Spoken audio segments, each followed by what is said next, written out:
Hi friends, ഞാൻ ദീപ്തി. ഇന്ന് ഞാൻ അവൽ വെച്ചിട്ടുള്ള ഒരു റെസിപ്പിയാണ് ചെയ്യാൻ പോകുന്നത്. അതിലേക്കായിട്ട് ഞാൻ 1 കപ്പ് അവൽ എടുത്തിട്ടുണ്ട്.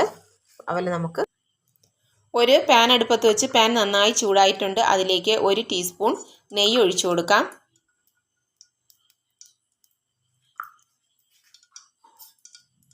നമ്മൾ എടുത്ത് മാറ്റി വെച്ചിരുന്ന അവൽ ഇതിലേക്കിട്ട് ഒന്ന് ചെറുതായിട്ടൊന്ന് ചൂടാക്കിയെടുക്കാം.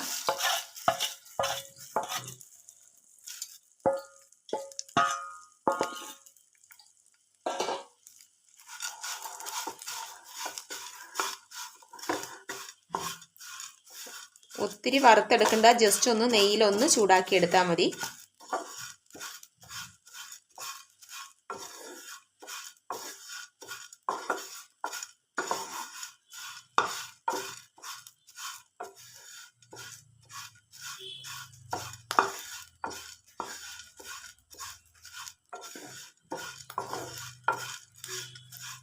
നല്ലതുപോലെ ഒന്ന് നെയ്യ് എല്ലായിടത്തും മിക്സ് ആകുന്ന രീതിയിൽ ചെയ്ത് കൊടുക്കാം.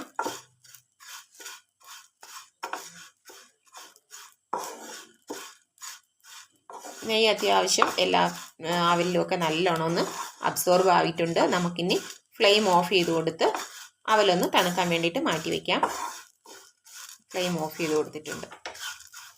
അപ്പോൾ ഈ പാനിന് ഇച്ചിരി ചൂടുള്ളത് കൊണ്ട് കുറച്ച് നേരം കൂടെ ഇതങ്ങനെ ഇരുന്നെന്ന്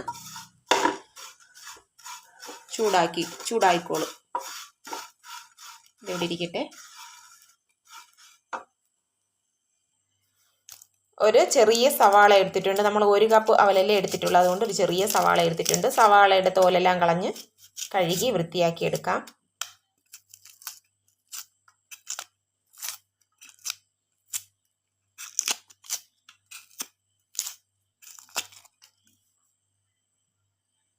സവാള കഴുകി വൃത്തിയാക്കി എടുത്തിട്ടുണ്ട്.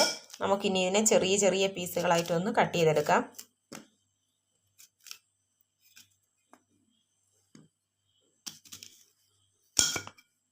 വളരെ നൈസായിട്ട് അരിഞ്ഞെടുക്കാം.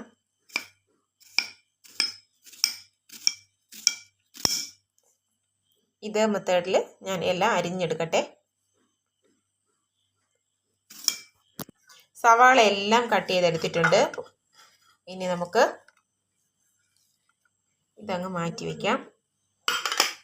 ഒരു ക്യാരറ്റ് എടുത്തിട്ടുണ്ട്. ക്യാരറ്റ് ഇതുപോലെ ഒന്ന് ക്ലീൻ ചെയ്ത് ചെറുതായി ഇട്ടൊന്ന് കട്ട് ചെയ്തെടുക്കട്ടെ. ക്യാരറ്റും ഇതുപോലെ ചെറുതായിട്ടൊന്ന് കട്ട് ചെയ്തെടുത്തിട്ടുണ്ട്.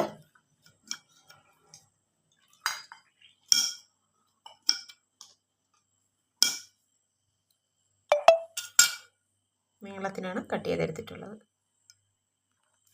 1 പീസ് ഇഞ്ചി, 2 പച്ചമുളക്, ഇതും ചെറുതായിട്ടൊന്ന് അരിഞ്ഞെടുക്കാം.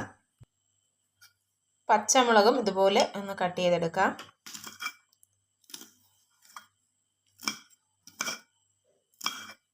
ഇഞ്ചി ചെറുതായിട്ട് കട്ട് ചെയ്തെടുത്തിട്ടുണ്ട്. ഒരു പാൻ അടുപ്പത്ത് വെച്ചിട്ടുണ്ട്. പാൻ നല്ലതുപോലെ ചൂടായി വന്നു. അതിലേക്ക് കുറച്ച് എണ്ണ ഒഴിച്ചു കൊടുക്കാം.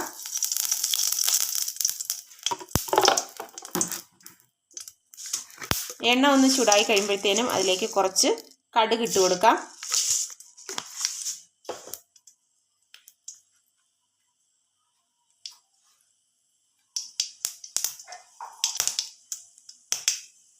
ഒരു വറ്റൽമുളക്, കുറച്ച് കറിവേപ്പില,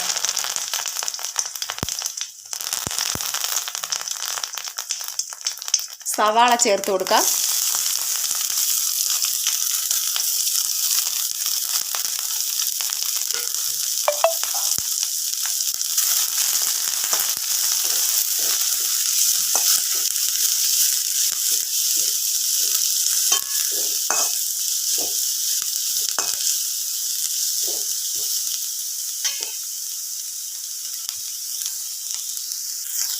ക്യാരറ്റ് ചേർത്ത് കൊടുക്കാം.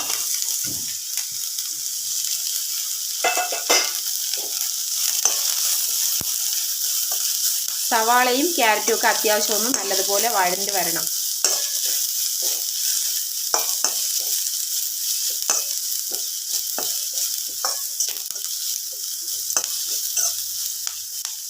സവാളയൊക്കെ പെട്ടെന്നൊന്ന് വഴണ്ട് വരാൻ വേണ്ടിയിട്ട് നമുക്ക് കുറച്ച് ഉപ്പ് ചേർത്ത് കൊടുക്കാം. കുറച്ച് ഉപ്പ് ചേർത്ത് കൊടുക്കാം.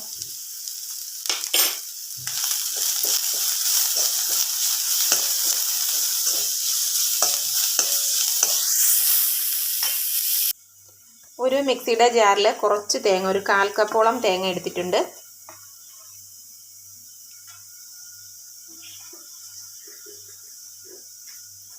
കുറച്ച് വെള്ളം ഒഴിച്ച് നല്ലതുപോലെ ഒന്ന് ഇതിനെ അടിച്ചെടുക്കാം. അരയ്ക്കാനല്ല, അതിൻ്റെ തേങ്ങയുടെ പാലൊക്കെ വരുന്നതിലേക്ക് വേണ്ടിയിട്ട് നമ്മളൊന്ന് അടിച്ചെടുക്കാനാണ്.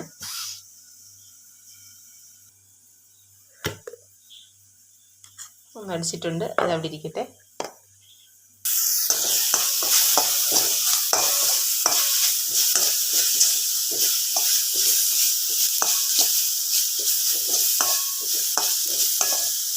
നല്ലതുപോലെ ഒന്ന് വഴണ്ട് വന്നിട്ടുണ്ട്. നമുക്കിനി ഇതിലേക്ക് ഇഞ്ചിയും പച്ചമുളകും ഒക്കെ ചേർത്ത് കൊടുക്കാം.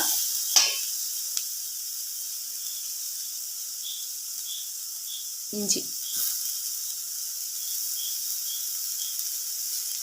പച്ചമുളക്,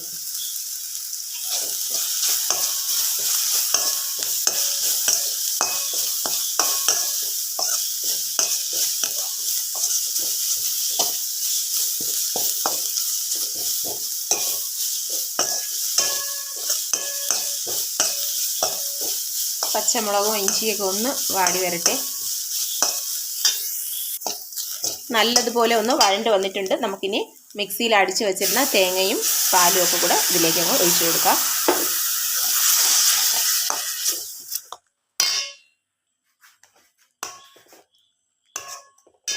ഇതൊന്ന് ചൂടായി വരട്ടെ.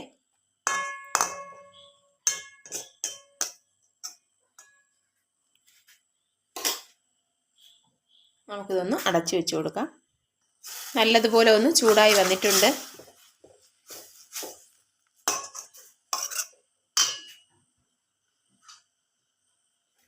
നമ്മൾ നേരത്തെ നെയ്യിൽ വറുത്ത് മാറ്റി വെച്ചിരുന്ന അവൽ ഇതിലേക്ക് ചേർത്ത് കൊടുക്കാം.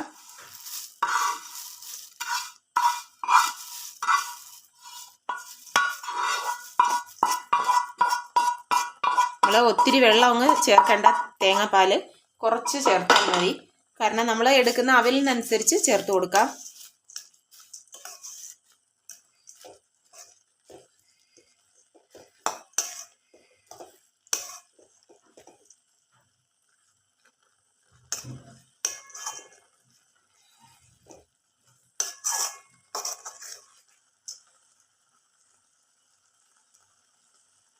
ഉപ്പൊക്കെ ആവശ്യത്തിനുണ്ടോ എന്നൊന്ന് നോക്കി.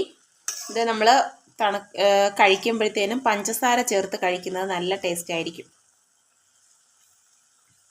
വെള്ളമൊക്കെ ഒന്ന് ഡ്രൈ ആയി വരട്ടെ. വളരെ കുറച്ച് വെള്ളം ചേർത്താൽ മതി.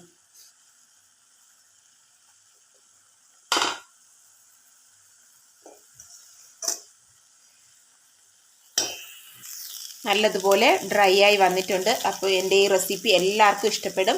എല്ലാവരും ഒന്ന് ട്രൈ ചെയ്ത് നോക്കണം. ട്രൈ ചെയ്ത് നോക്കിയിട്ട് നിങ്ങളുടെ അഭിപ്രായങ്ങളൊന്ന് കമൻറ്റ് ചെയ്തേക്കണേ. ഇഷ്ടപ്പെട്ടാൽ ഒന്ന് ലൈക്ക് ചെയ്യുകയും സബ്സ്ക്രൈബ് ചെയ്ത് സപ്പോർട്ട് ചെയ്യുകയും ചെയ്യണേ. Okay, thank you.